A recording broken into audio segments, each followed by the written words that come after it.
There's a hidden barrier that's keeping 99% of people stuck, and it is not what you think. And no, it's not the economy, your background, or even your skills. I'm actually talking about a set of frameworks that the top 1% utilize. And they do this to earn more money and make more of an impact than most people do in their entire lives. And I've been able to use these principles myself to go from someone who's just working 3 jobs simultaneously, not really even paying the bills, to somebody who's been able to be a millionaire in just a couple of years. So to say that all of the things in this video changed my life would be a complete understatement. But of course, why should you listen to me? Well, like I said, I've been able to go from somebody who's just literally working a 9-to-5 job to now earning over 7 figures every single year and having over a dozen employees. And this literally puts me at the top 0.01% of income in my own age bracket. So talk about 1%, I'm like the 1% of the 1% as far as earnings go. Now, I don't tell you that to flex, but just like you wouldn't take weight loss advice from a fat personal trainer, you shouldn't take financial advice from somebody who's a brokey. So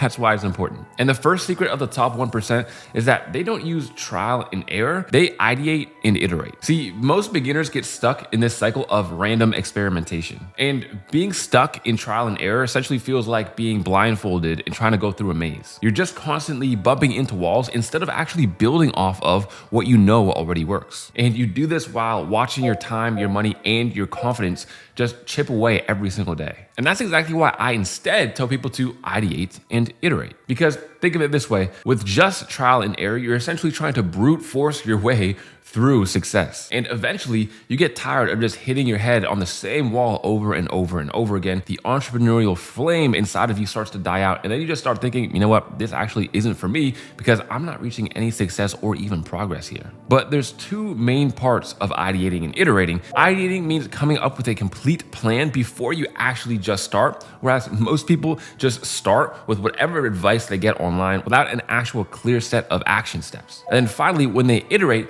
it's just putting your ideas to the test instead of just chasing success. Instead, you're actively looking for things that you can do better and things that are actually working. And the reasons why this works so much better is because 1, you're actually giving yourself permission to fail. A lot of the times when people go with the trial and error method, they literally just think that their first iteration is going to be the best and they're going to be able to make money and get successful with that. When in reality, if you're ideating and you're iterating, you're understanding from day 1 that your next idea, your next move might not be the best one, but you're going to find out what doesn't work and you're going to have a better idea of what will work in the future. Second is you're actually planning, because while ideating, you're creating a day-by-day action plan. And if you fail to plan, then it's the same as planning to fail. And finally, each iteration actually builds off of the last. So you will learn so much more from your first 5 failures than you ever will from watching 5,000 hours of content, for example. So think of it like this. If you're exhausted, you're broke, and you're still at square one, you're not failing, but you're just failing to iterate. And that is a big difference. If you feel like you're constantly starting over, that is a clear-cut sign that you're doing entrepreneurship wrong. Each iteration should feel like you're climbing a step,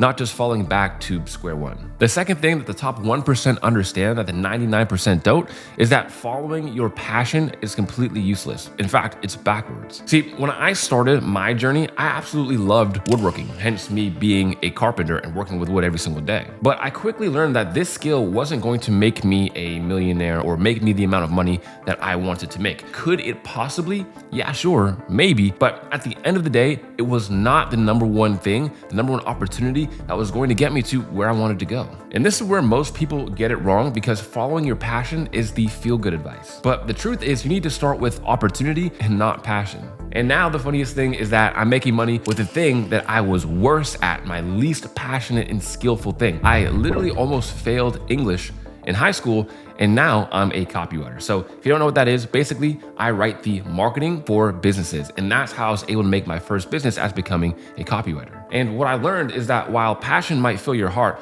opportunity is what's actually going to fill your bank account. And of course, the number one thought is, well, how can I actually work hard at something if I'm not passionate about it from the start? Well, the reason is, while most people try to follow their passion, you can only become passionate about things usually after you're already good at them. Passion often follows mastery and not the other way around. Number 3 is that the pain isn't stopping you. It's actually protecting you. It's protecting you from the crowds of people. It's protecting you from the competition. And it's protecting you from all the people who want exactly what you want, but only until it gets hard, only until it starts to hurt. So a quick example, when I started my copywriting journey, meaning obviously I was writing marketing materials for businesses, most people would go into either fitness or relationships. And the reason why is because those are easy. Most people are already into fitness, and pretty much everybody has had some sort of relationship in their past. So these things are easier to write about. And I started with those things, but those were the big problems, was that everybody was going for these things. So there wasn't much opportunity left for me. So instead, I actually chose what was hardest. I started writing for B2B businesses, which essentially just means businesses who sell consulting and coaching services or done for you services to other businesses. This means the sophistication level is way higher and it's way harder to write for as a copywriter, which is why there was so much opportunity there. Now, needless to say, there was a big learning curve. I mean, imagine being somebody who's just starting to get into business and you don't know anything about it, yet you're trying to write about things like marketing funnels, conversion rates, and optimizing your lead flow. But after tons of hard work, I was able to actually become a killer writer in this space. And that was only because I actually chose what was hard. I did the work required to learn how to write for these businesses. And then that pain was actually what helped me, because the pain kept everyone else away from trying to take my clients or my opportunities. So many people get discouraged when they come across something that's difficult, but think of it like this. Navy SEALs have to go through Hell Week, their very first week, just to qualify to be a SEAL. And it's not just about physical fitness, it's about emotional, mental, and physical pain being endured to see who's curious and who's serious. So see pain as your gateway to opportunity instead of your enemy. The fourth thing that the top 1% implement ruthlessly is to understand the credibility threshold. See, when you're starting out, you don't have any credibility and you will be below what I call the credibility threshold. Essentially, it is the invisible line that separates beginner entrepreneurs from seasoned veterans. And understanding this is going to completely change the trajectory of your entrepreneurial career, because beneath this threshold, you are constantly searching for customers. You are always trying to prove your worth and get people to trust you in order to even make your first couple of sales. But later on, once you pass this invisible threshold, now you have your pick of the customers, you have your pick of the clients, and you get way more freedom. You won't need to prove anything to anyone because you can already showcase your results. And this is exactly why I tell my students and my clients to sprint to their first 100 hours of collecting testimonials. And the main idea is to build what I call your brag folder. And this is what makes getting trust online and working with anybody that you want so much easier. So for example, when I first started becoming a freelance copywriter, I built my brag folder as soon as possible. All the fire testimonials I could get and all the case studies and results that I was able to get for my clients. And look, not only did this allow me to get so many more clients, but I was able to just charge as much money as I wanted essentially. And I was able to get inbound leads, meaning people would come across my profile or just see me or saw that I followed them on Instagram, and these business owners would be reaching out to me wanting things like copywriting and marketing. And I mean, just to drive the point home even farther, I'm even to this very day still building up my brag folder. And it's the exact same reason I've been able to build an awesome business without ever having to come on here on my YouTube channel and just try to sell people stuff. In fact, all of my stuff is for free on YouTube, and I don't actually need to try to sell people on anything, but they still buy because of my brag folder and all the awesome results that I get for people. People just see all the 10K per month copywriters on my channel. They see that I have a whole playlist just compiled of different students that have been successful in the past. And then they say, well, I want to be a student, so let me work with Tyson. And this is what can happen for you if you build a brag folder that's just overflowing with credibility. Because the most valuable currency for entrepreneurs isn't actually just money, profit, or revenue, it's proof. And this perfectly leads me into my next point, which is the reputation compounding effect. You see, most beginners don't understand that reputation isn't just a byproduct of business. And what ends up happening is they just ignore their reputation until it's too late. They say things like, oh yeah, I'll focus on my reputation once I get successful, or once I get a bunch of money, or once I'm able to do all these things. But what happens when you have no reputation is that every single conversation starts from zero. And the fact of the matter is that trust is at an all-time low online right now. I mean, there might have been a time where you could just message somebody, say, hey man, I can make you a bunch of money, and then they'll hire you. But now, I mean, there are just so many scammers and untrustworthy people out there. You really have to prove your worth before somebody is ever willing to take a chance on you, especially if you are selling to business owners like I was. And the worst part is the feeling of imposter syndrome when your client or people ask you, well, how much experience do you have? And you have to sit there and awkwardly say, well,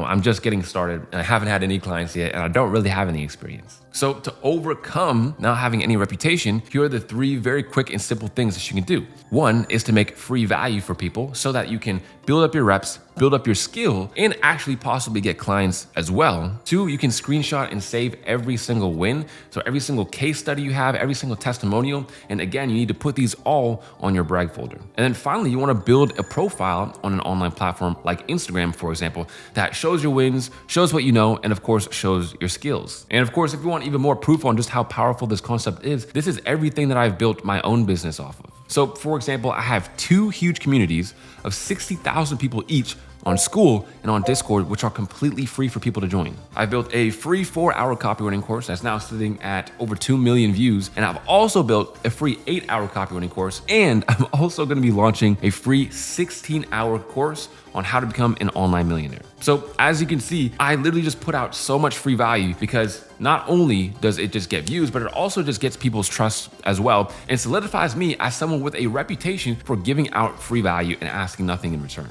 So side note, make sure you subscribe so you get to see when the free 16-hour course drops. And now look, obviously I'm not saying that you should go out and try to make some completely crazy mega courses like me, but when just starting out, again, it's all about actually getting the value, getting the reputation, and earning the skill, which is way more important than the money. What a lot of people try to do is they try to skip steps in order to just get right to the money, but instead it's way faster to actually get to the income level you want to get to if you just focus on building your reputation first. Now, the reason why I call this reputation compounding is because just like investing, it is really slow at first, but eventually it just starts to take off and then you're able to just create a reputation that will pay you for the rest of your life. And all of these principles have been life-changing to me, to say the least.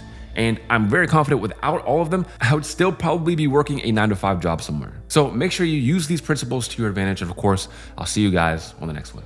Peace.